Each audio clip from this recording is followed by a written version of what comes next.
Ok, merci à vous, Monsieur Bengue, pour cette brillante exposition. Bon, j'aimerais que vous essayiez de façon très brève, parce que vous avez beaucoup parlé, c'est des problèmes de gouvernance liés à l'IA, les dangers de l'IA, et aussi parler de quelques qualités. Bon, selon vous, avant qu'on ne puisse poursuivre, est-ce que vous pouvez dire en une phrase ou un tout petit paragraphe dans quelle mesure vous pourrez conseiller l'utilisation de l'IA, comme vous avez pris un contexte beaucoup plus africain, dans quelle mesure pourrez-vous conseiller son utilisation de manière générale pour qu'on puisse mieux appréhender, beaucoup plus dans le cadre de la ressource de la gestion naturelle, de la gestion des ressources naturelles. Merci. Alors, pour illustrer bien ma réponse, tout le monde a déjà certainement utilisé ChatGPT. Et en fait, ce qu'il faut comprendre, c'est que si on ne formule pas le bon prompt à ChatGPT, il va nous donner une réponse qui est absolument à l'image du prompt, c'est-à-dire de ce qu'on lui demande de nous faire. C'est la même chose. C'est-à-dire, si on conseille de façon brutale, pas de façon brutale, mais si on conseille de façon non assistée, de façon non contrôlée l'IA à nos systèmes de gouvernance, il va nous donner des réponses à l'image du prompt qu'on a formulé. Donc, ce que moi je conseille, c'est qu'il y ait des centres de recherche là-dessus. Il faut qu'il y ait de la recherche dessus sur comment on peut utiliser l'IA pour s'en servir. Donc, il faut qu'on fasse de la recherche dessus. Parce qu'il faut bien qu'on fasse ce que j'appelle la recherche de la communication, du transfert de compétences entre intelligence artificielle et intelligence humaine. C'est ce que je peux dire. D'accord, merci une fois de plus à vous, Monsieur Bengue. Donc, si je peux, de façon très courte, résumer, l'intelligence artificielle, c'est un peu comme un bébé qu'on prend et qu'on éduque. C'est-à-dire, si on l'éduque mal, on aura un mauvais résultat à la fin.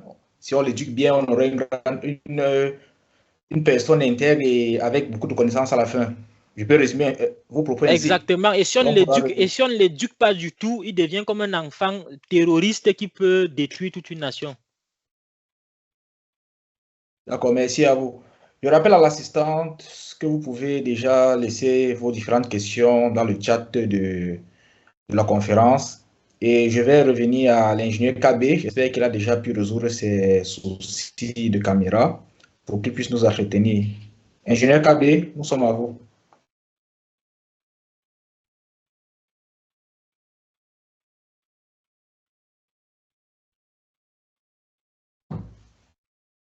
Ingénieur KB, je ne sais pas si vous êtes avec nous. Bon, j'ai l'impression que comme il a mis sa caméra, il a d'autres soucis parce que là, j'ai l'impression qu'il ne nous reçoit pas. Donc, en attendant, peut-être qu'il se connecte. Euh, je pense qu'on va profiter du temps qu'il se connecte pour essayer de mieux approfondir déjà sur les premières thématiques que nous avons pu écouter. Donc, si je reviens à l'ingénieur Boro, euh, docteur Boro, autant pour moi, docteur Boro, si je m'attarde à l'intervention du docteur Ebengue, il nous fait comprendre des risques de l'intelligence artificielle, comme quoi il peut nous donner un résultat correct, mais selon notre commentaire, il peut croire que son résultat correct est en fait incorrect. Maintenant, vous qui avez essayé de nous entretenir sur l'intelligence artificielle dans le domaine des géosciences, comment vous pouvez nous dire, dans quelle mesure pouvez-nous nous certifier la véracité des résultats que cela nous apporte?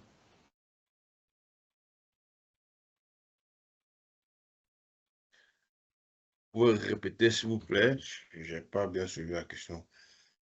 Ok, je reviens sur les propos du docteur Ebengue qui nous fait comprendre, il a pris l'exemple sur lequel vous pouvez peut-être causer avec, je prends l'exemple de GPT-LIA la plus répandue, la plus populaire, que vous pouvez peut-être lui demander, fais-moi le calcul de 1 plus 1, il vous répond 2, tu lui dis que non, tu as fait l'erreur et il te dit que désolé pour l'erreur que j'ai commise, pourtant la réponse était correcte. Je vous dis, dans votre cadre, les domaines des géosciences, comment pouvez-nous nous garantir, comment doit-on exécuter, par exemple, notre travail pour être certain de la véracité de nos données? S'il y a pu se tromper selon nos commentaires. Bon, pour moi, c'est une question assez subjective, hein, qui va dépendre de la bonne conscience de chacun. Parce qu'à la base, l'IA n'est pas faite pour mentir, délibérément, je vais dire. Mais toutefois, j'ai fait un test un jour, où j'ai essayé de coder avec 4 IA différents de produire des cartes. Je vous assure, les cartes, les mêmes modèles, les mêmes paramètres.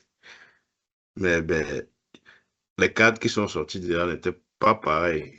En fait, il n'y avait pas tellement de différences et tout, mais les résultats étaient quand même, n'étaient pas identiques. Alors, je disais, pour revenir à la question, euh, à la fin de mon exposé, j'ai parlé d'un problème d'éthique. On a des étudiants, hein, on a des étudiants qui forcent les résultats. Il est d'abord là pour vous satisfaire. Pour vous satisfaire, on a des étudiants qui forcent souvent les résultats et qui essayent d'avoir les graphes, les métriques parfaits. Docteur Boro, ce serait idéal pour nous de vous visualiser lorsque vous parlez, s'il vous plaît. Ok, donnez-moi une minute.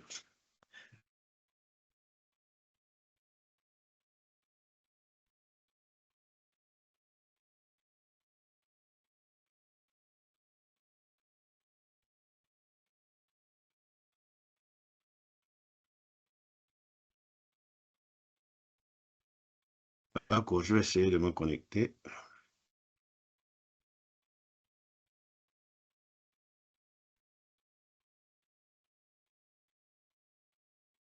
C'est bon là?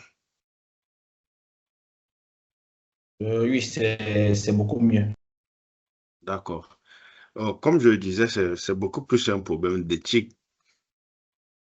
Un problème d'éthique, mais on n'a pas vraiment ce moyen-là de lui dire, euh, de lui imposer si sa première réponse est vraie ou alors fausse.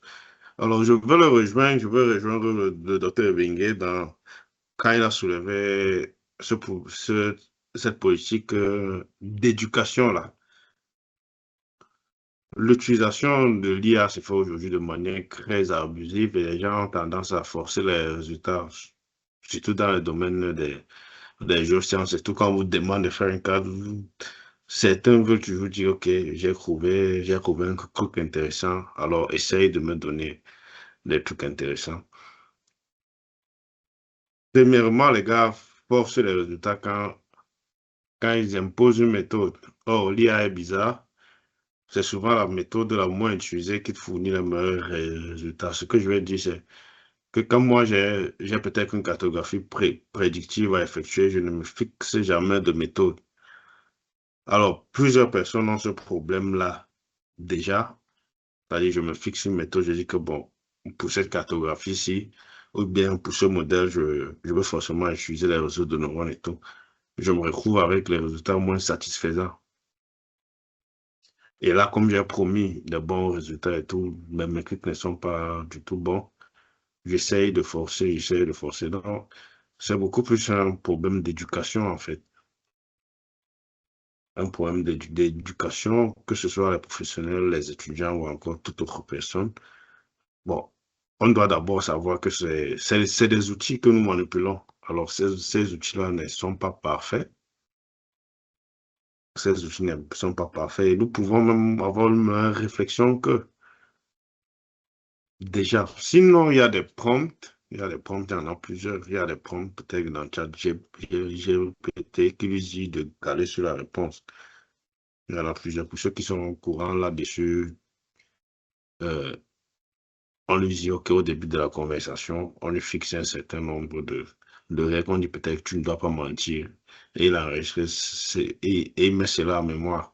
Du coup, si on lui dit 1 plus 1 est égal à 1 plus 2 est égal à 3 est faux, il va toujours rester dire que non, que c'est lui qui a donné la bonne réponse. En fait, il y a toujours des alternatives.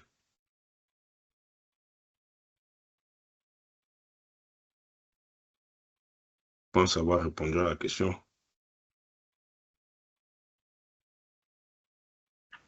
Ok, merci, docteur Goro, pour votre intervention. Je ne sais pas si l'ingénieur Kabia a pu résoudre ces problèmes logistiques. Dans le cas contraire, nous n'allons pas monopoliser, nous n'allons pas patienter jusqu'à. Nous allons juste nous arrêter à ces deux thématiques et nous allons essayer d'échanger entre nous. Car comme nous l'avons dit, c'est une causerie intellectuelle, c'est une causerie éducative. Ce ne sont pas des cours qui sont exposés là. Donc, nous avons deux experts, chacun dans leur domaine, le docteur Ebengue et le docteur Boro, qui ont essayé à leur niveau de nous éveiller, de nous édifier sur certaines thématiques. De les questions donc pour nous, pour une meilleure compréhension, que chacun de nous puisse mieux appréhender la chose, donc nous dire ou poser tout simplement les difficultés qu'ils ont eues dans ces interventions ou des remarques ou même peut-être des contradictions parce qu'il peut arriver que quelqu'un a une autre appréhension de la chose qui pourra nous permettre de débattre et de tout à chacun gagner une compétence, une connaissance supplémentaire. Donc, nous n'allons pas nous n'allons pas passer une phase de questions dans le sens où je vais recueillir toutes les questions et les répondre. Non, nous allons aller crescendo, c'est-à-dire si une personne veut parler, il lève la main et il prend la parole. Il pose sa question et on va essayer de la répondre. Docteur Boro, j'ai une question pour vous. J'ai une question pour vous. Vous êtes avec moi? Oui, je suis avec vous. OK. Donc, nous avons un intervenant qui demande comment est-ce que les outils de modélisation basés sur l'IA peuvent aider les décideurs à anticiper l'évolution des ressources naturelles dans un contexte de changement climatique. Bon, La question est dans le chat, si vous avez besoin de la relire. Et comment les outils de modélisation basés sur l'intelligence artificielle peuvent aider les décideurs à anticiper l'évolution des ressources naturelles. Je sais nous parcours ce que le participant appelle évolution des ressources naturelles, mais il dit dans le contexte de changement climatique ou de pression urbaine croissante. Bon, j'arrive vraiment pas à voir ce qu'il appelle évolution des ressources naturelles. Je ne sais pas, peut-être que c'est sur le marché, évolution des prix. Une Je raison pour sais laquelle j'ai pas. proposé que la discussion soit plus interactive. Donc, je ne vais pas lire les questions pour les répondre. Je suggère que M. Jean-Daniel, vous avez votre question, vous prenez la parole, vous la posez et qu'on essaye de débattre tous ensemble dessus. Donc, M. Jean-Daniel, je ne sais pas si vous êtes là, si vous pouvez mieux éclairer votre question pour qu'on puisse essayer de vous répondre.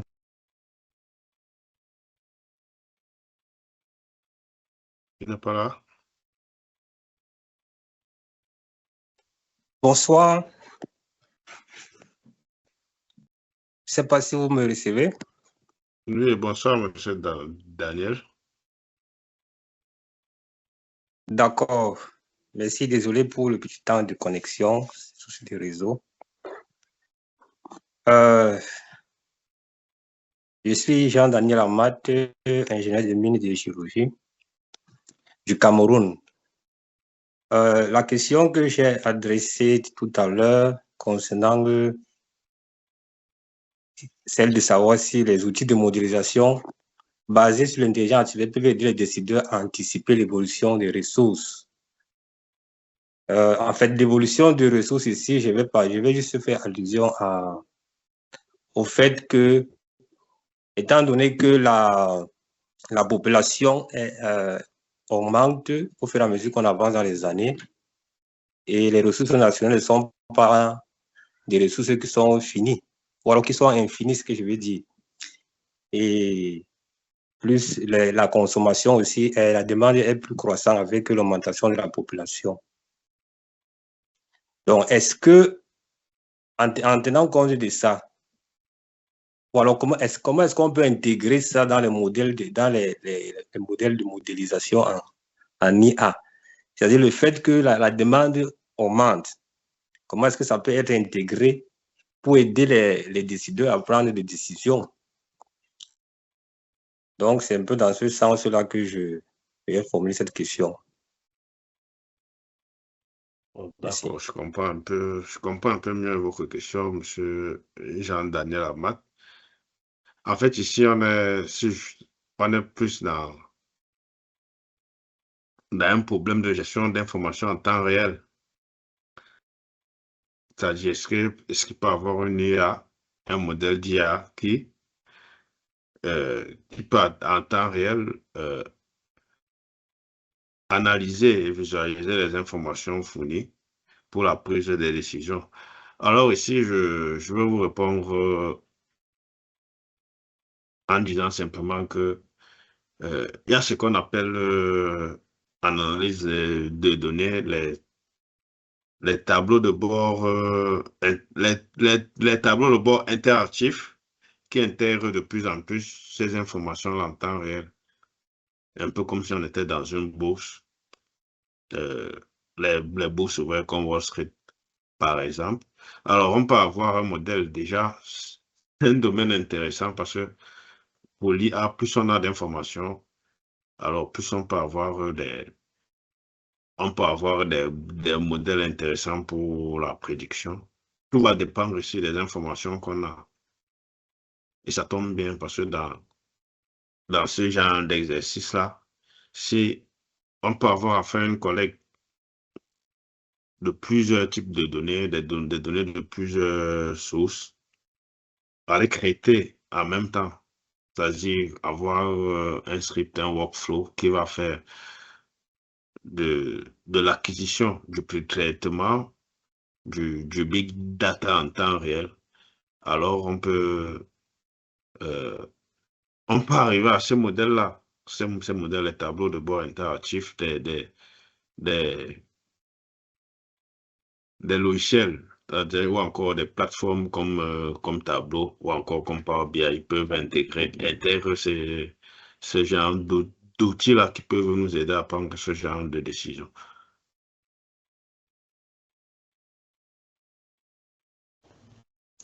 Ok, monsieur Jean-Daniel, je ne sais pas si vous avez suivi l'intervention du docteur Bureau. Je sais pas, et la parole est ouverte à tout un chacun. Toute personne qui a une intervention par rapport à une question ou une contribution peut intervenir pour qu'on puisse clôturer une question. Merci. Oui, j'ai écouté la réponse de M. Boro et je comprends dans sa réponse qu'il y a des outils qui intègrent l'IA, c'est l'aspect que j'ai soulevé là, et qu'il faut juste essayer de les appréhender. Donc, merci. Je reviens tout à l'heure pour votre intervention. D'accord. Maintenant, je vais passer la parole à monsieur Daniel. Monsieur Daniel, vous avez aussi une question qui était de savoir si est-ce qu'il est obligé de maîtriser le langage de programmation pour améliorer l'apport de l'intelligence artificielle dans la détection géostatistique. La parole est à vous pour mieux orienter votre question. Monsieur Denis, je ne sais pas si vous êtes là.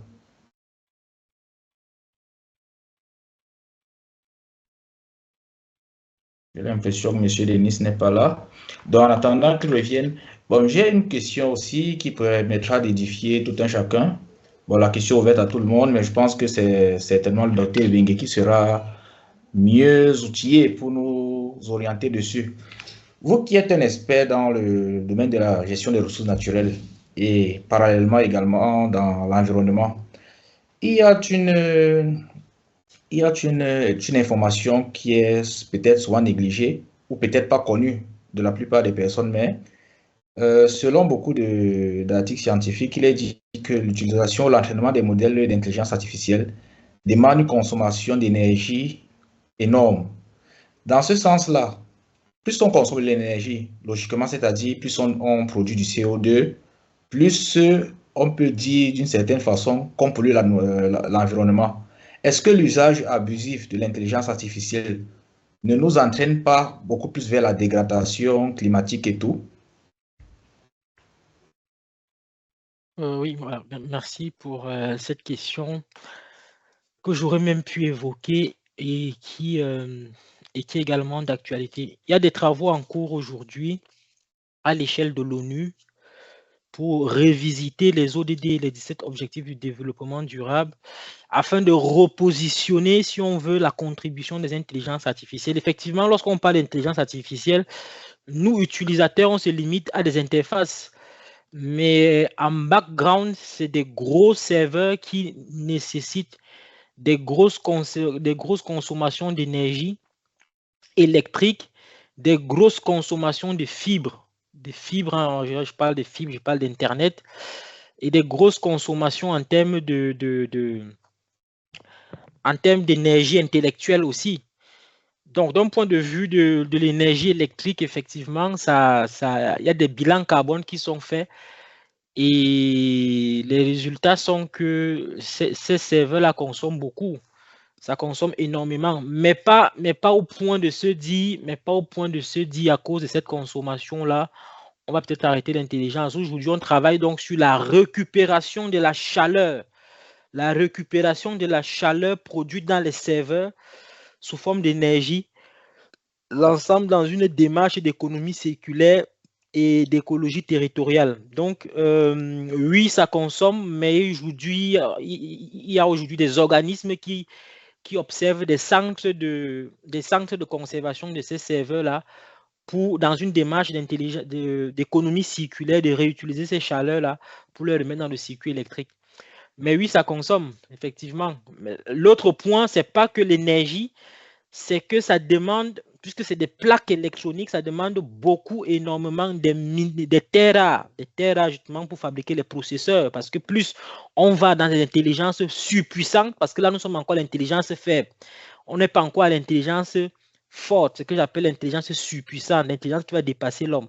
Pour l'instant, on est encore sur du génératif, du deep learning et toutes des intelligences faibles, mais on va arriver à des intelligences fortes bientôt qui vont demander encore de plus en plus de terres rares pour que justement les processeurs qu'on faisait avec, par exemple, de l'or et de l'aluminium à l'époque ne puissent pas fondre. Il va falloir des terres rares, il va falloir davantage du platine, il va falloir davantage du tantal pour avoir des plaques électroniques qui soient même à la limite fluides. Je vois un documentaire. Donc, c'est également un enjeu, pas seulement en termes de consommation d'énergie, mais en termes de ressources minérales qu'il faut utiliser justement pour fabriquer les serveurs, les nouveaux téléphones Android dont les cartes mères vont être capables de supporter la puissance en fait du système qui serait installé à l'intérieur. Les iPhone 16 et 17 ne font que sortir. Ok, merci bien pour cette réponse très, très illustrative et très détaillée. Donc, je reviens vers l'assistance. Je ne sais pas si M. Denis Kalambi est déjà revenu. Il avait une question, celle de savoir s'il était obligé de maîtriser les langages de programmation pour améliorer l'apport de l'IA dans la détection des jeux statistiques. Monsieur Denis, vous êtes là?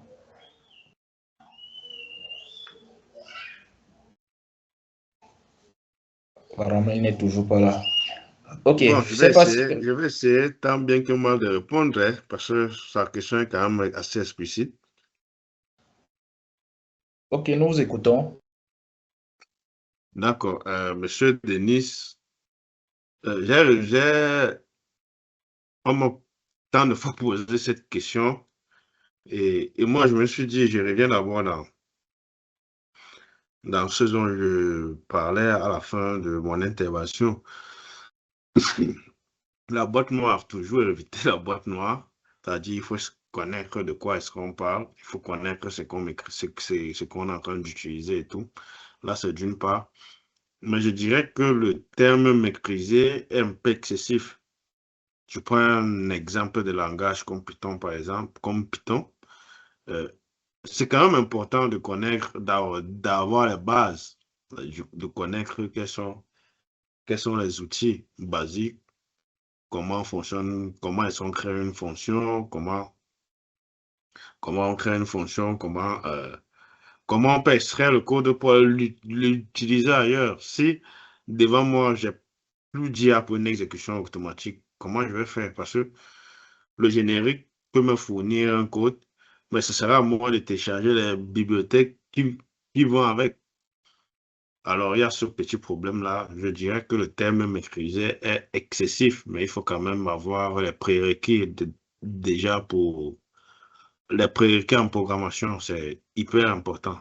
Au moins, ça va nous permettre de comprendre ce qu'on fait, où est-ce qu'on est en train d'arriver. Donc, c'est ce que j'avais comme réponse à cette question-là. Ok, merci, docteur Bureau. Monsieur Jean-Daniel, la parole est à vous. Oui, je reviens pour ma deuxième intervention, qui sera à l'endroit cette fois-ci du docteur Ebengue. Tout à l'heure, il a fait une présentation, il a fait une critique sur l'intelligence artificielle et ses applications. Et ce que j'ai pu observer, c'est qu'il a peint un tableau qui est pratiquement noir avec quelques taches blanches. L'intelligence artificielle. Ce que je voudrais juste dire, c'est que dans notre contexte, ici en Afrique, notre contexte africain, évidemment qu'on a les difficultés à démarrer avec l'industrialisation de nos ressources. Et l'activité qui est vulgaire à notre niveau, c'est l'artisanat minier. S'il faut parler du domaine minier, c'est l'artisanat minier. C'est ça qui est beaucoup plus vulgaire ici chez nous, en Afrique. Et la réflexion que je vais tenter un peu d'avoir, c'est comment est-ce qu'on peut faire pour intégrer plutôt ces notions, ces technologies, ces nouvelles technologies d'intelligence artificielle dans l'artisanat minier, qui est notre commun, c'est-à-dire qui est en fait les réalités qu'on vit chez nous. C'est-à-dire comment est-ce qu'on peut utiliser ça dans l'artisanat minier. C'est-à-dire qu'on essaie un peu de se détacher de l'industrie pour revenir terre à terre chez nous. Donc, ça, c'est la réflexion que je suis en train de tenter d'avoir. Et dans un premier temps, nous avons essayé de penser que, peut-être il pourra réagir sur ça après, et même les autres, nous avons essayé de penser que l'intelligence artificielle peut nous aider dans l'artisanat minier à plusieurs niveaux. Et le premier niveau, c'est quoi? C'est que on peut, dans un premier temps, on peut essayer de développer des modèles d'intelligence artificielle pour aider dans la production et même pour aider également dans la gestion de l'environnement, dans la gestion des ressources naturelles et même la réhabilitation. L'expert dans l'environnement va également jeter un regard là-dessus. Donc, ce que je pense, c'est qu'on peut essayer d'intégrer cela dans l'artisanat minier. Et puis, avant de voir dans quelle mesure progresser, évoluer pour atteindre les industries plus tard. Et je pense que peut-être comme ça pourra répondre déjà aux problèmes des populations locales,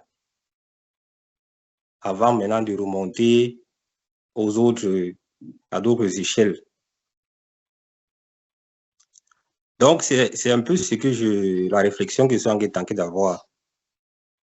Je laisse d'avoir un peu les uns les autres réagir là-dessus. Merci. Oui, monsieur Jean-Daniel, effectivement, c'est une belle réflexion.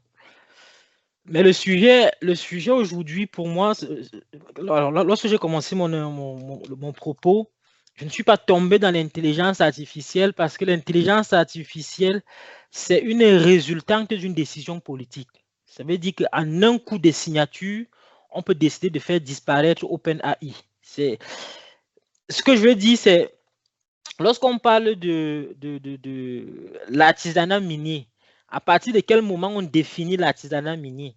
C'est certainement une question de moyens, de coût économique, une question de technologie utilisée, une question également de taille d'exploitation.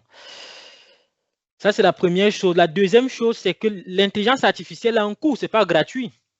Ça veut dire que tout le monde sait très bien que sur ChatGPT ou bien sur OpenAI, il y a des versions premium, il y a des versions Omega 4, il y a plusieurs versions. La question à se poser, c'est qu'est-ce qui fait la différence entre une intelligence artificielle qui est gratuite, une intelligence artificielle qui est payante, ou bien un certain niveau de code ou de programmation qui soit gratuit ou payante? C'est justement la puissance du système. Donc, ce que je veux dire, c'est on peut utiliser de façon artisanale l'intelligence artificielle. Ça veut dire que quelqu'un peut mettre dans son téléphone et faire ce qu'il veut. Mais s'il faut publier un rapport officiel, par exemple, de l'État du Cameroun, il faut qu'on paye les droits d'auteur. Il faut qu'on traite la question de la RGPD qui est inexistante au Cameroun. Il faut qu'on traite la question, il y a une grosse question réglementaire dedans. Et que lorsqu'on a dans ChatGPT, on coche, on valide, oui je valide, oui je valide. La question réglementaire de l'intelligence artificielle en Afrique même est inexistante. Le sujet n'a même pas encore été posé. La question de la donnée n'a pas encore été posée. La question des impacts psychologiques de l'IA dans la tête des personnes qui utilisent n'a pas encore été posée. Ça, c'est d'une partie. De l'autre partie, si on laisse ce que je disais là, c'est pour les intelligences artificielles génératives, tout ce qui concerne le no-code. On prend maintenant ce que les développeurs vont s'asseoir pour développer. Tout ça, c'est un coût de travail. Le fait de s'asseoir et coder, c'est du coût de travail. Est-ce que la mine artificielle est capable aujourd'hui de payer le coût de travail d'une intelligence artificielle? Je veux dire que si c'est s'asseoir derrière le bureau et faire du crack comme on a l'habitude de faire en Afrique, ça va. Mais s'il faut publier des rapports sérieux sur l'artisanat minier d'intelligence artificielle, ça a un coût et il faut qu'on soit capable de payer le coût déjà de l'électricité et de l'eau. Okay, d'accord, avec votre permission, monsieur le modérateur. Oui, allez-y. Oui, oui, par rapport à son intervention, ce que je pourrais dire, c'est que au lieu d'utiliser des modèles d'intelligence artificielle des autres, qui ont un coût, comme vous l'avez mentionné tout à l'heure, est-ce qu'à notre niveau, on ne peut pas concevoir nos modèles d'intelligence artificielle? Parce que quelqu'un parlait de boîte noire tout à l'heure.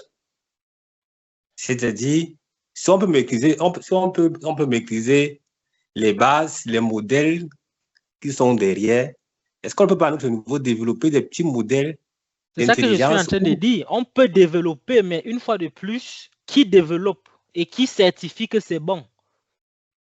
Qui développe et qui certifie que c'est bon? Si c'est les développements qu'on peut faire au quartier, à l'échelle d'une entreprise qui décide de développer, d'accord. Mais si maintenant, il faut qu'on passe à une échelle compétitive et une échelle où il faut rendre les choses officielles en disant telle entreprise a développé ça, voici le brevet, ainsi de suite. On n'a pas encore les capacités législatives. On n'a même pas les capacités réglementaires et d'un point de vue de la gouvernance, par exemple, pour certifier. Il y a des choses, il y a la RGPD qu'il faut gérer, il y a plein de choses. Il ne s'agit pas seulement de taper des lignes de code et de publier. Si c'est à l'échelle de toi et moi, au niveau d'une mine artisanale au quartier, on peut développer, on peut écrire des lignes de code.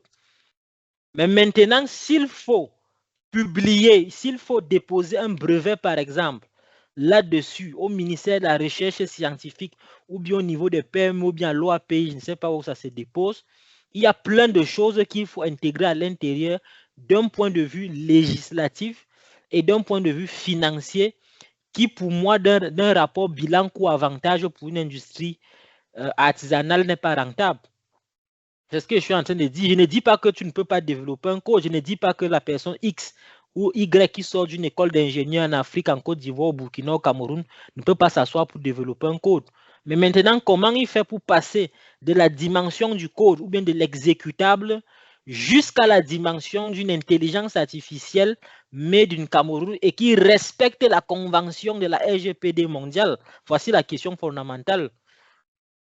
Lorsqu'on télécharge des intelligences artificielles, on voit bien qu'il y a une question réglementaire qu'on ne prend pas souvent le temps de lire, mais qu'on coche OK, juste parce que nous, on veut l'interface. Donc, c'est un peu ça le sujet que je pose. Je ne dis pas qu'on est incompétent pour ne pas développer nous-mêmes nos propres codes. Merci. Je vois. Oui, je vous ai suivi. Et en fait, ce que j'essaie de ressortir, c'est que à partir du moment où si on peut déjà résoudre nos problèmes en local. C'est-à-dire, l'objectif, ce n'est pas forcément de publier ça à l'échelle internationale. L'objectif premier, c'est de rencontrer d'abord les besoins des populations locales. C'est-à-dire de rencontrer les populations avec lesquelles nous sommes sur le terrain. Et maintenant, pour que on voit déjà un impact de ça sur le terrain. Et maintenant, peut-être plus tard, ce qui fait, par exemple, la Chine fait comment? Ce qui fait que, pour par exemple avoir les agréments pour se conformer à la norme internationale, je pense que c'est le poids, c'est le nombre d'utilisateurs, c'est le nombre de personnes qui utilisent votre solution. C'est tout ce genre de choses qui font en sorte que vous pouvez donc avoir une référence à l'international. Mais pour arriver jusque-là, il faudrait d'abord commencer à la base. C'est-à-dire à la base, trouver des solutions qui sont applicables en local. Et maintenant, la solution qui est appliquée en local dans un contexte particulier ne sera pas forcément applicable à l'échelle planétaire. Ça sera plutôt une utilisation contextualisée de la technologie. Et puis, ce qui enrichit les données ou bien la base de données de tous les autres intelligences artificielles, ce sont les utilisateurs, c'est ceux qui utilisent la plateforme. Donc, l'objectif premier, ce n'est pas d'abord de publier ça ou bien d'être en conformité avec les standards à l'international. L'objectif premier, c'est de rencontrer les besoins et de résoudre les besoins des populations locales. Donc, voilà un peu la précision que je voulais faire. Effectivement. Si je peux appuyer Juste dans 10 secondes, encore faudrait-il qu'il y ait le réseau et l'électricité pour alimenter tout ça. Mais merci, je m'arrête là. Ok, pour appuyer justement les propos du docteur Ebengue. En fait, le docteur Ebengue nous met dans une condition, il faut comprendre en fait l'échelle de l'intelligence artificielle. Il dit qu'il est vrai, c'est possible pour tout un chacun de créer ce qu'on peut appeler soit peut-être à la limite des chatbots ou des mini, je veux appeler ça des mini automates. Mais maintenant, dans le sens de l'intelligence artificielle concrète, il faut savoir que à notre niveau, c'est vrai qu'on peut faire des intelligences, mais basées sur des modèles existants. Il parle dans le sens qu'il faut partir d'un modèle neutre, d'un modèle aller de zéro. Actuellement, l'Afrique ou particulièrement le Cameroun n'a pas la capacité, hormis le contexte gouvernemental et tout, la capacité même logistique. Parce que tel qu'il a dit lors d'une intervention, ça demande tout un équipement, ça demande beaucoup de consommation d'énergie et tout cela. Énergie que nous n'avons pas encore de façon satisfaisante pour pouvoir se permettre d'engager ce type de projet. Donc, juste pour orienter sa réponse, pour faire comprendre que si c'est à une échelle locale, une échelle minime, oui, il est possible qu'on puisse à notre niveau sortir des petits codes que nous allons appeler que bon, on a fait une IA. Mais dans le sens même de l'intelligence artificielle, on ne peut pas dire qu'on a créé une intelligence artificielle personnelle. Donc, c'est un peu ça que je voulais appuyer dans sa réponse. Je crois que je ne me trompe pas, Dr. Ebengue. C'est bien ça, c'est bien ça. Encore faudrait-il qu'il y ait le réseau et l'Internet, et l'électricité, le courant pour charger le téléphone et l'ordinateur, même pour alimenter tout ça. Encore-t-il? D'accord, nous Bon, avons là, encore il y a deux des... questions.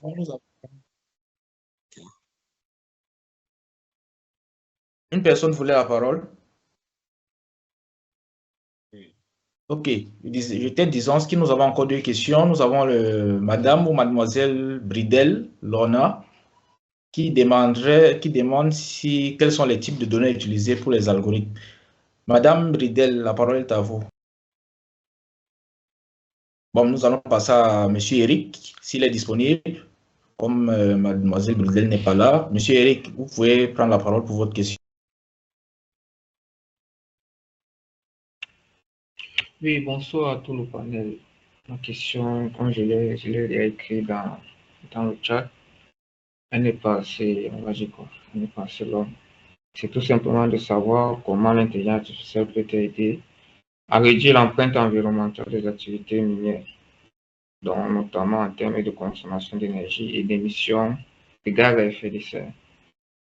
Je pense que c'est tout simplement ce que j'aimerais savoir en fait. Ok, Monsieur Eric demande comment l'intelligence artificielle peut aider à réduire l'empreinte environnementale des activités minières. Donc, si une personne veut intervenir pour la réponse, Dr. Bengue, vous la prenez ou Dr. Boro? Comme vous voulez, moi je peux me lancer de suite. Alors, l'empreinte environnementale d'une activité minière va provenir d'une part de la destruction du gros massif qui couvre le minerai et puis d'autre part du fonctionnement de tous les engins et des machines. Et puis donc, si l'intelligence artificielle doit aider à faire quelque chose, c'est optimiser la performance et l'efficacité. Par exemple, réduire le nombre de kilomètres que les dumpers vont par exemple faire pour aller chercher le minerai en proposant des chemins alternatifs ou des pistes alternatives. Si on passe de 500 km parcourus en un mois à 400 km parce que l'intelligence artificielle a trouvé un chemin plus court que celui qui avait été proposé dans le plan d'exploitation, c'est déjà une réduction. Si l'intelligence artificielle, par exemple, réduit la surface à décaper qui était, par exemple, de 5 hectares à 4 hectares et demi, ça va permettre de minimiser le nombre d'arbres coupés. Donc, la logique de l'intelligence artificielle va intervenir dans l'optimisation de la performance et de l'efficacité, tout simplement, à mon avis. Ok. Monsieur Eric, je ne sais pas si la réponse vous satisfait ou si vous avez besoin d'autres Non, c'est interventions. bon. Il a évoqué l'optimisation, c'est bon. Donc, je pense que c'est plus clair. Ok, Monsieur Cédric a une question. Il demanderait comment est-ce que il aimerait avoir un avis sur l'utilisation de l'intelligence artificielle dans la télédétection. Bon, je pense que dans tout ce qui a été dit, la question a même déjà été répondue, mais qu'à cela ne tienne, Docteur Boro, si vous pouvez intervenir pour revenir dessus pour mieux édifier Monsieur Cédric Gaga.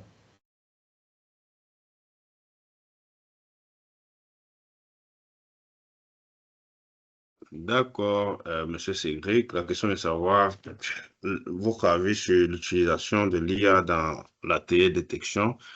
C'est une question assez intéressante. Pourquoi? Parce que en exploration minière en général, comme je l'ai souligné dans mon exposé, les normes, les standards de certains pays n'incluent pas l'utilisation de ces méthodes-là. Mais l'année passée, je suis tombé sur un rapport technique du BRGM en télédétection sur la cartographie des indices de minéralisation dans les zones de Ngoura, Betaroya et de Wombo dans l'Est Cameroun. Et j'étais assez surpris parce que j'ai vu que le BRGM a utilisé deux méthodes. Les réseaux de neurones artificiels en général par de deep learning, de MATLAB dans la cartographie, mais également, ils ont travaillé avec Python sur les méthodes de forêt aléatoire. Et à la fin, ils ont déduit que pour la cartographie des indices de minéralisation, que les méthodes de forêt aléatoire étaient plus intéressantes que les anciennes méthodes utilisées, notamment le grillage ordinaire et l'inverse des distances. Donc, peu à peu, ces méthodes-là se font intégrer et ils sont très, très performants dans la détection des indices, premièrement à base des données, c'est-à-dire en télédétection, on traite des images et tout, on a les cartes des indices. Maintenant, au niveau de la combinaison, généralement, c'est des méthodes très anciennes qu'on utilise pour la combinaison des bandes et tout. J'ai la méthode, mais ça m'échappe un peu. Mais là, avec l'utilisation de l'IA, on peut prendre ces images d'indices-là comme les données en entrée et trouver une meilleure relation non linéaire entre eux, relation qui va nous permettre de le voir en termes de potentialité ou en termes de probabilité, quelles sont les zones qui sont les plus favorables à l'exploration minérale. Là, c'est d'une part. En deux, je dirais la télédétection pour l'environnement. J'ai également eu à faire ce genre de travail-là. On avait un problème. On travaille à l'Est Cameroun on a essayé un peu de blaguer, de voir comment est-ce que va évoluer en fait l'exploitation minière dans la ville de Bétaré, pour ceux qui connaissent bien le Cameroun. Comment est-ce que va évoluer en fait les terrains exploités si à un moment l'exploitation n'allait pas ancrer dans la ville où il y a les habitations et tout. Alors on a dit, ok, pour l'IA, est-ce que l'IA ne peut pas le faire? Vu qu'on a des informations, on a tellement d'informations, on a des images, en fait, on a couvert une surface de cette ville-là et à base de Google Earth et tout, on a eu à télécharger des images sur 10 ans. Alors là, on a pris les images sur 10 ans à intervalle de 3 mois et on s'est amusé. On a vu que justement, dans une quinzaine d'années, qu'il y avait une relation qui était d'ailleurs bien validée à plus de 90%. Et on a vu que dans quelques années et tout, que au fur et à mesure que les gens allaient exploiter, les sites allaient être abandonnés, les gens allaient se tourner beaucoup plus vers les habitations. Bon, bien sûr, cela n'était qu'une étude, une petite étude et tout, sous réserve de confirmation de la carte géologique, parce que pour que cela soit effectif, il faut que les études montrent que, évidemment, que les habitations, les zones habitées disposent d'un potentiel minéralier assez important. Donc, je peux dire, hein, en quelques mots, il y a plusieurs types d'études encore qu'on peut effectuer, mais je parle là de deux projets sur lesquels un projet que j'ai lu et un autre projet sur lequel j'ai eu à travailler. Non, mais ça, j'espère avoir répondu à vos questions. Ok, merci à vous, Dr Boro. Rapidement, nous allons répondre aux deux dernières interventions avant de clôturer la réunion. Donc, j'ai l'intervention de Mademoiselle ou Madame Lorna Bridel qui est revenue. Mademoiselle Bridel, vous pouvez poser votre question rapidement pour qu'on puisse la répondre. Bonsoir à tous. J'aimerais savoir les limites de l'IA dans la gestion des ressources naturelles. Et ensuite, quels sont les types de données utilisées par les algorithmes IA? Est-ce qu'ils utilisent, par exemple, les mêmes données qu'on utilise, par exemple, sur AGIS ou bien sur les logiciels pour traiter et nous renvoyer, par exemple, les cartes? D'accord, je veux prendre cette question premièrement, le premier volet, vous me demandez quels sont les types de données utilisés, c'est bien ça? Oui, les types de données. Ok, c'est vrai que c'est l'intelligence artificielle, mais il faut qu'on sache que c'est un algorithme qui nous imite en fait. C'est-à-dire, il va rien créer. Il y a deux options. Soit il va procéder à la collecte des données lui-même à partir des bibliothèques ouvertes, mais c'est très rare. Il faut qu'on ait une IA bien payée et tout, un abonnement premium pour qu'il aille lui-même faire la collecte et le pré-traitement de données de son propre gré. Mais généralement, ce sont les données dont on dispose déjà. Par exemple, si je peux faire une carte, pour faire une carte de prédiction, peut-être en environnement, il ne dispose pas des données des mesures, en fait, des mesures de pollution, de contamination. C'est à moi de lui fournir les données, de lui donner les contraintes, de lui donner peut-être un chef avec, je vais lui dire, OK, tu peux me délimiter la zone. Mais là, c'est dans le cadre d'une native comme ChatGPT et autres. C'est beaucoup plus conseillé dans ce genre de cas pour créer un bon modèle, quand même que vous intégrez les deux. C'est-à-dire, l'IA vous permet de faire juste le modèle sur une grille qui délimite vos zones et vous-même, vous allez, à base sur vos propres données et des résultats qui vous ont été fournis par cette IA-là, vous allez vous-même travailler sur les SIG comme AGIS. Ensuite, la deuxième partie de la question, vous nous demandez les limites de l'IA dans la gestion des ressources naturelles. C'est un IA encore, hein. Moi, je vous avais m'expliqué de la redondance, c'est une IA. L'IA ne peut pas faire ce qu'elle ne connaît pas. En fait, les limites sont pareilles que les limites humaines. Le seul avantage que nous avons avec cet outil, c'est peut-être la vitesse de calcul, la vitesse de prise de décision que nous ne disposons pas, dont nous ne disposons pas déjà. Déjà, une IA ne peut pas réfléchir comme vous. Une IA ne dispose pas de contraintes effectives comme vous les avez. Là, c'est une grosse limite. Je parlais tout à l'heure, si on ne fixe pas, par exemple, un petit exemple, je suis en train de faire une cartographie de la teneur en un contaminant et tout. Moi, je sais que bon, mes mesures vont de 0 peut-être à 35. C'est-à-dire, dans ma tête, je me fixe les contraintes.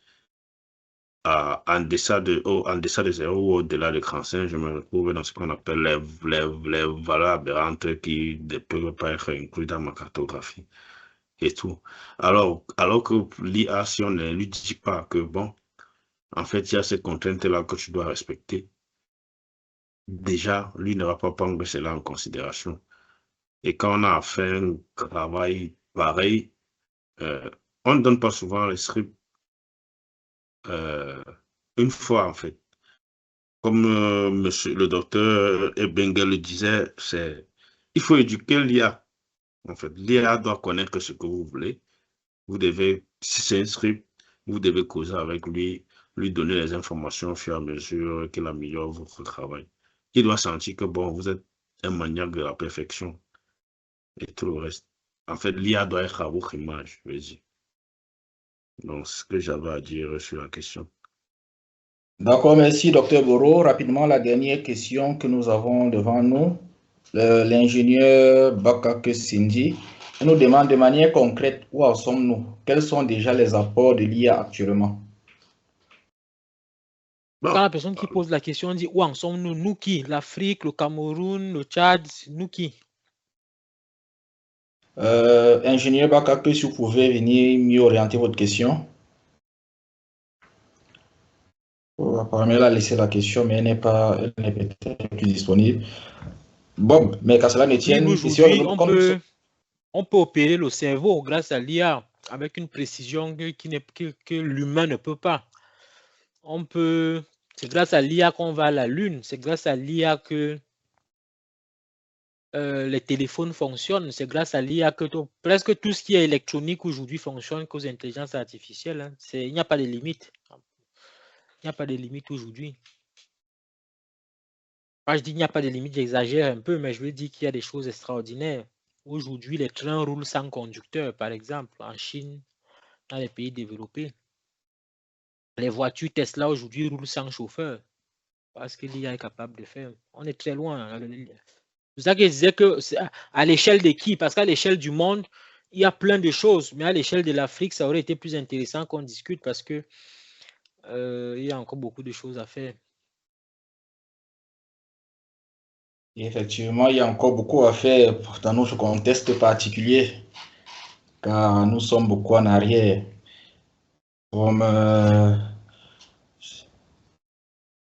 on ne sait pas s'il y a une dernière intervention. Si le docteur Beroy a quelque chose à ajouter sur cette question. Par exemple, si on revient à l'échelle camerounaise, beaucoup plus. Et dans le secteur minier, proprement dit. Où en sommes-nous Qu'est-ce qu'il y a peut apporter, bien que vous avez bien édifié cela? Un bref commentaire très rapide là, pour permettre de clôturer avec. D'accord, merci beaucoup. Moi, je veux dire, je vais prendre le contexte camerounais, nous sommes à l'échelle consommateur. Sincèrement, le précédent exposant l'a si bien dit, nous n'avons pas encore les moyens pour développer notre IA, les moyens de faire une IA particulière, en fait, pour un domaine précis. Nous sommes à l'étape des chatbots où on peut encore payer on peut payer les petits passes comme OpenAI pour ChatGPT ou encore les passes de Google pour créer des petits chatbots dans les domaines particuliers. Mais nous sommes loin encore. Moi, je peux prendre tout le contexte camerounais. Nous sommes loin d'avoir la ressource, nous sommes loin d'avoir les compétences, entre parenthèses. Pour rappel, pour ceux qui suivent bien l'actualité, on a assisté en 2024, je crois, ou en début 2025, au fiasco de Russie en France, c'est-à-dire une grande puissance comme la France qui n'a pas pu mettre sur pied une IA performante, car ils étaient pressés, ils voulaient faire suivre les grosses boîtes comme OpenAI ou encore comme DeepSeek en Chine. Donc, sincèrement, nous sommes encore au niveau de la consommation. Maintenant, le mieux qu'on a à faire, c'est de rediriger cette consommation-là et essayer de l'utiliser de la manière la plus éthique et la manière la plus précise possible dans la résolution de nos problèmes locaux. D'accord, merci au docteur Boro. Mesdames et messieurs, nous arrivons donc au thème de cette riche conférence. Je tiens particulièrement à remercier nos panélistes, le docteur Ebengue, le docteur Boro, l'ingénieur Kabé. Je tiens également à remercier nos différents partenaires pour le soutien à